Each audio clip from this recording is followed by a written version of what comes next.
Doctor Shah, क्योंकि आप एक मुस्लिम स्कॉलर के तरीके से जो एक व्यवस्था चली आ रही है वो और उसमें किस प्रकार की स्थिति है और क्या सुधार के लिए जो कदम उठाने की बात की जा रही है, इसके बीच में एक स्थिति क्या है, स्पष्टता से अगर आप रख दें। क्या आज ये वक्त की जरूरत हो गया है कि वक्फ संशोधन बिल आए और जो एक भू माफिया को लेकर एक तरीके का आरोप लगता है कि साहब कैसे पूरी व्यवस्था चल रही है, उसमें सुधार की गुंजाइश है और ये होना चाहिए, क्या किस तरह से देखते हैं आप? जी, बहुत अच्छा सवाल है आपका।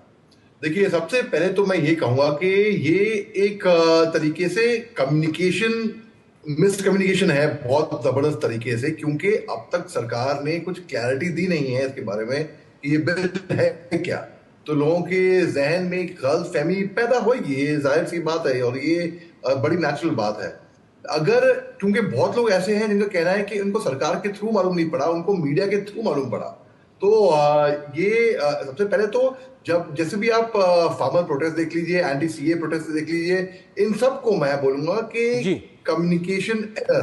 अगर कम्युनिकेशन के चैनल्स खुले होते तो ये नहीं होता। सरकार ने ये जरूर बोला है कि ये मुसलमानों के हित में है,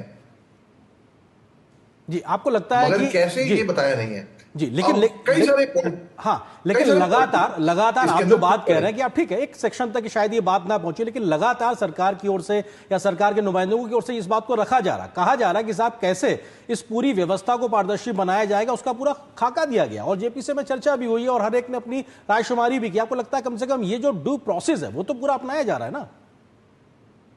हाँ जी, देखिए प्रोसेस जो है वो अपनाया जा रहा है, बिल्कुल, इसमें तो कोई शक की बात नहीं है।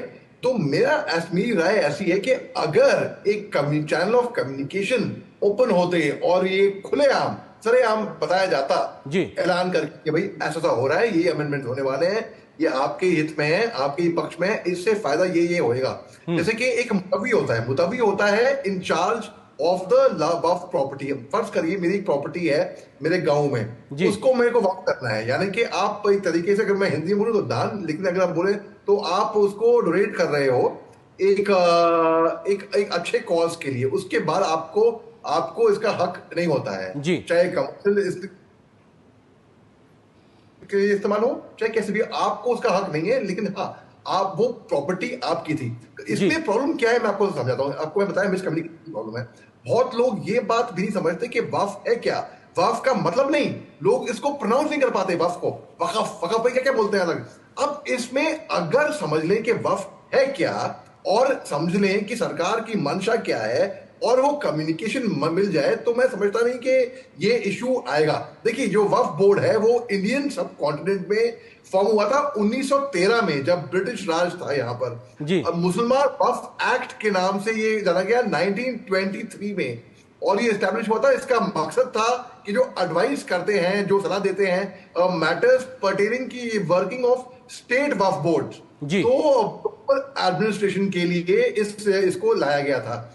और ये हरकत में आया 1995 में इसको। लेकिन सर, आज के मौजूदा हालात में जो लगातार आरोप लग रहा है कि साहब कैसे इतनी बड़ी संपत्ति के बावजूद भी जो एक कोशिश थी कि साहब गरीब मुस्लिमों का भला हो, वो होता हुआ दिखाई नहीं पड़ रहा।